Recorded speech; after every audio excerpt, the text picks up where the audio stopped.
Assalamualaikum warahmatullahi wabarakatuh. Jadi, di sini saya akan membuat video pembelajaran ya, untuk membahas tentang fungsi eksponen. Sebelumnya, kita kan sudah membahas tentang sifat-sifat eksponen ya, yang ada 7. Kemudian kita juga udah membahas untuk latihan 1.1-nya. Untuk latihan 1.1, saya rasa sudah cukup jelas ya, untuk nomor 2 dan 3-nya. Dipersiapkan karena kemungkinan nanti yang nomor 2 dan 3 akan saya jadikan sebagai tugas. Entah itu di GC atau mungkin di e-learning ya, nanti kita lihat aja. Nah, kita akan lanjut setelah sifat-sifat eksponen, ada yang namanya fungsi eksponen.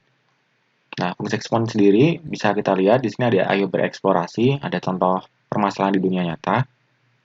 Nah, seseorang membawa virus dan menulari 3 orang lainnya. Pada fase selanjutnya, setiap orang menulari 3 orang lainnya lagi. Jadi, ini contoh soalnya menggunakan virus lagi, cuman perbedaannya adalah jika di contoh soal yang terdahulu, itu dia satu orang akan menulari ke 2 orang yang lain. Kalau di sini satu orang bisa menulari ke 3 orang yang lain. Kemudian 3 orang yang lain ini akan menularkan lagi ke 3 orang yang lainnya. Begitu seterusnya untuk setiap fasenya. Ini ada beberapa pertanyaan, kemudian pertanyaan tersebut akan dibahas di penjelasan yang ada di bawah. Sekarang kita lihat dulu ya. Jadi, jika permasalahan tersebut kita gambarkan ke dalam sebuah tabel, maka tabelnya akan berbentuk seperti ini. Jadi di fase pertama, dia banyak orang yang tertular adalah 3 pangkat 1 atau sama dengan 3. Kemudian di fase berikutnya, 3 ini akan melari ke 3 orang yang lain, sehingga dia 3 kali 3 sama dengan 9. Bisa dituliskan juga sebagai 3 kuadrat.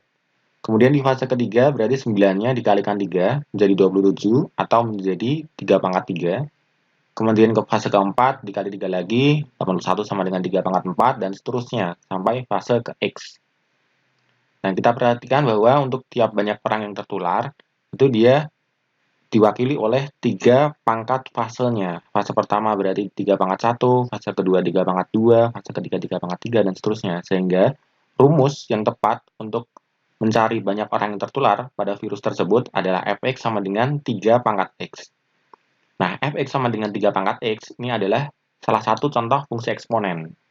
Tuh, ini jadi untuk awalan kita masuk ke fungsi eksponen. Nah, definisi fungsi eksponen sendiri bisa dilihat ya, ini bagus kalau misalnya kalian catat di buku masing-masing.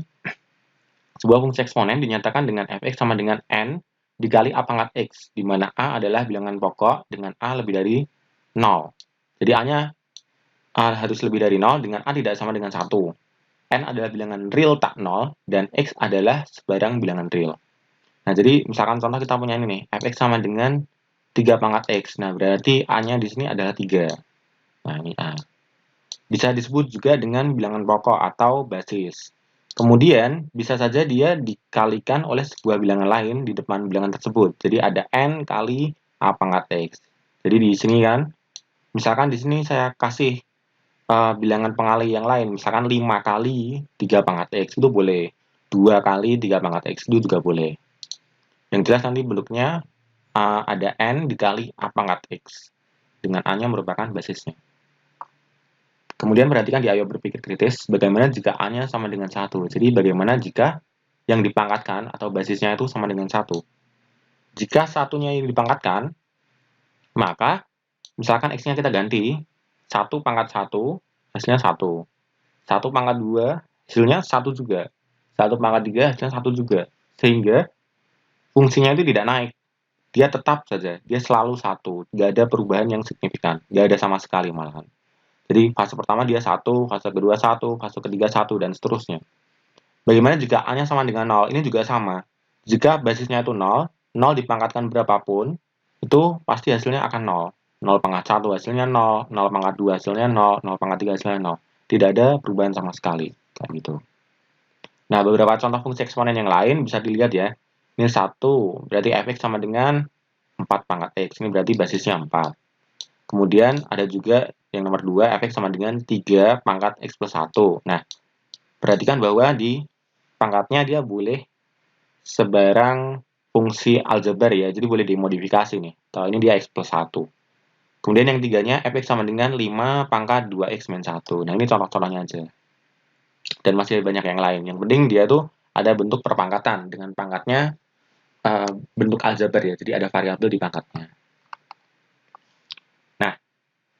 Untuk virus yang tadi, karena rumusnya fx sama dengan 3 pangkat x, itu bisa kita gambarkan di sebuah grafik. Nah, jadi ini grafik fx sama dengan 3 pangkat x. Kalau grafik, kita hanya bahas tipis saja ya, karena tidak usah digambar, nggak masalah sih. Yang penting kalian tahu nanti gambarnya itu seperti apa. Jadi gambar eksponen, itu pertama dia pasti akan naik ya, tergantung. Kalau misalnya basisnya lebih dari 1, artinya dia tuh semakin meningkat. Nah, dia meningkat naik, yang tadinya naiknya itu pelan-pelan, kemudian dia akan melengkung, sampai akhirnya dia naiknya tuh akan pesat banget. Semakin kesini tuh naiknya akan semakin kencang, seperti itu. Nah, untuk air berpikir kritis, air berpikir kreatif, kita diminta untuk membandingkan antara 3 fungsi. Fungsi yang pertama, itu fx sama dengan 2x. Ini merupakan fungsi linear. Artinya apa? Artinya kalau misalnya kita gambarkan grafiknya, nanti bentuk grafiknya merupakan garis lurus atau linear. Sementara fungsi yang ada di tengah, ini adalah fx sama dengan 2 pangkat x. Di sini merupakan fungsi eksponen. Jadi ada x yang merupakan pangkatnya dari basisnya, yaitu 2. Dan yang terakhir ada fx sama dengan x kuadrat, ini merupakan fungsi kuadrat. Gambarlah ketiga grafik fungsi tersebut, ini kita lewatin. Yang nomor 2, apa yang membedakan ketiga grafik fungsi tersebut? Ini sudah saya bahas sebelumnya, bahwa kalau x-nya kita ganti, nanti jika x-nya bergerak dari misalkan fase kelima, fase ke-6, fase ke-7, nanti yang fungsi linear ini, nanti pertumbuhannya dia akan naik. Cuman kenaikannya itu stagnan. Jadi selalu bertambah 2, bertambah 2, bertambah 2, nggak pesat. Sementara untuk yang eksponen, dia tiap kenaikan fasenya itu akan mengalami peningkatan yang sangat pesat.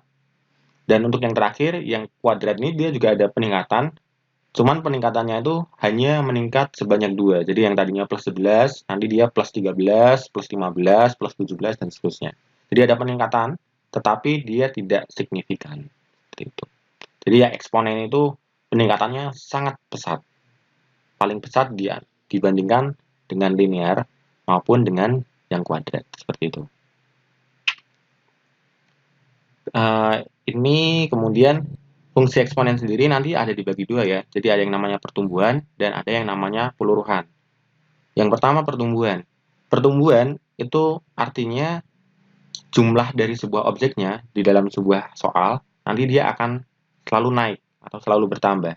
Sementara peluruhan itu kebalikannya. Berarti untuk tiap fasenya nanti jumlahnya malah semakin sedikit atau mengalami penurunan. Untuk rumusnya sendiri masih sama, tapi dia ada sebuah syarat, yaitu A-nya dia harus lebih dari 1. Artinya basisnya itu dia harus lebih dari 1, boleh 2, 3, 4, 5, dan seterusnya. Karena kalau misalkan basisnya 1, tadi kan 1 dipangkatkan berapapun, dia selalu 1. Jadi dia tidak ada perubahan. Nah, kalau dia lebih dari 1, artinya dia meningkat menjadi 2 kalinya, atau 3 kalinya, 4 kalinya, tergantung dengan basis. Sementara kalau peluruhan, berarti basisnya kurang dari 1, artinya basisnya pecahan. Sehingga semakin ke sini, semakin fasenya bertambah, dia malah semakin sedikit, karena yang dipangkatkan itu pecahan. Kayak gitu. Contohnya bisa kita lihat di contoh 3. Contoh 3 ini hampir sama ya, seperti contoh soal. Yang membedakan adalah dia bakteri pada inang, kemudian akan diamati selama 5 jam pertama. Pada inang tersebut, awal mulanya ada 30 bakteri. Jadi perbedaannya adalah, kalau yang tadi kan nggak diketahui awal mulanya dia ada berapa. Kalau di sini, dia diketahui awal mulanya ada 30 bakteri. Setelah dia mati, bakteri tersebut membelah menjadi 2 setiap 30 menit. Nah, sekarang dia akan membelah setiap 30 menit. Sehingga nanti tiap sejamnya, tiap 1 jam, dia akan membelah sebanyak 2 kali. Yang pertama kita diminta untuk memodelkan fungsi pertumbuhan bakteri. Nah, cara memodelkannya, itu berarti kita menggunakan bantuan tabel ya. Ini ada bantuan tabel, ada fasenya dari 0, 1, 2, 3, 4, 5. Untuk fase yang ke 0-nya, itu berarti dia mula-mula. Jadi sebelum membelah, dia itu ada 30 bakteri. Kemudian pembelahan pertama, dia dikali 2. Karena tiap satu bakterinya akan membelah menjadi 2. Nah ini, membelah menjadi 2. Sehingga dari 30 dia jadi 60. Membelah kedua berarti dia 60 dikali 2 lagi, jadi 120. Pembelahan ketiga dia menjadi 240, keempat 480, dan yang kelima 960. Kemudian ini jika dituliskan ya, untuk X sama dengan 0, banyak bakteri 30, ini bla bla bla bla. Kemudian jika dimodelkan, maka Fx sama dengan 30 dikali 2 pangkat X. Kenapa dia 30? Karena jumlah bakteri awal-awal adalah 30. Jadi bakteri yang diamati pertama-tama dia 30. Kalau misalkan awal mula bakterinya itu ada 50, ya berarti dia 50 kali 2 pangkat X. Kalau awal-awal ada 10, ya berarti 10 kali 2 pangkat X. Kenapa dia 2? Karena satu bakterinya membelah menjadi 2. Oleh karena itu bilangan pokoknya dia 2. Kalau dia membelah menjadi 3, ya berarti 3 pangkat X. Seperti itu. Nah, untuk yang nomor 2, kita suruh menggambar grafiknya. Grafik Fx sama dengan 30 kali 2 pangkat X. Jika digambarkan. Berarti kita bisa pakai ini ya. Fasenya itu sebagai X, sementara banyak bakterinya itu sebagai Y. Jadi nanti 0,30, 1,0, 2,120, dan 100 seterusnya. Nah ini. Nanti dia akan meningkat ke arah atas ya. Ke arah atas. Dia dimulai dari 30. Ini 30 nih. Karena fase yang ke-0. Fase yang ke-0 itu dia ada 30 bakteri. Kemudian ini fase kedua, fase ketiga, fase keempat, dan seterusnya. Seperti itu. Oke, nah ini bisa menggunakan GeoGebra. GeoGebra juga bisa kalian download di HP kalian. Nanti tinggal masukin rumusnya, nanti bisa dipetakan grafiknya seperti apa. Kemudian untuk yang nomor 3-nya, jam ke-5. Kita diminta untuk menghitung banyaknya bakteri pada jam ke-5. Nah ini. Pada jam ke-5, sekarang bakterinya ada berapa? Kita perhatikan bahwa tadi membelahnya setiap 30 menit.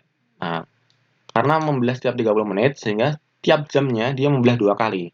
Berarti selama 5 jam, dia membelah 10 kali. Sehingga di sini kita tuliskan F10. F10 karena dia membelah sebanyak 10 kali selama 5 jam. Berarti sama dengan 30 dikali 2 pangkat 10. Sama dengan 30 dikali 1024. Sama dengan 30.720. Nah, ini perhatikan ya, kalau misalnya udah bentuk soal cerita seperti ini, kalian harus sampai di hasil akhirnya. Hasil akhirnya nanti sama dengan berapa. Jangan tetap dalam bentuk perpangkatan kayak gini. Kalau kemarin kan memang saya stop sampai perpangkatan aja nggak masalah. Tapi kalau misalnya udah sampai di soal cerita, itu kalian harus jadi ke nilai akhirnya itu sama dengan berapa. Kalau ini sama dengan 30.720. Kemudian selalu tutup dengan kesimpulan. Jadi, banyak bakteri yang tumbuh pada jam ke-5 atau fase ke-10 adalah 30.720 bakteri. Tuh. Nah, ini yang ayo berpikir kritis nih. Jika banyak bakteri pada awal pengamatan ada 50, 100, dan 200. Berarti nanti ini akan berubah di sininya. Nah, di bilangan pengalinya, di 30. Kalau misalnya dia 50, ya berarti 50 kali 2 pangkat berapa. Kalau dia 100, berarti 100 kali 2 pangkat berapa. Seperti itu. Ini yang contoh keempat juga sama. Ini bisa dibaca sendiri ya untuk yang contoh keempatnya. Kemudian untuk yang latihan 1.2-nya, itu sudah pernah kita bahas ya, atau akan kita bahas. Jadi ada kelas yang sudah dibahas, ada yang belum. Saya rasa cukup itu dulu ya. Nanti kalau misalnya kalian ada request mau membahas yang mana, bisa disampaikan di grup kelas. Nanti saya akan buatkan video pembelajarannya, supaya mungkin lebih jelas. Oke, terima kasih atas perhatiannya. Wassalamualaikum warahmatullahi wabarakatuh.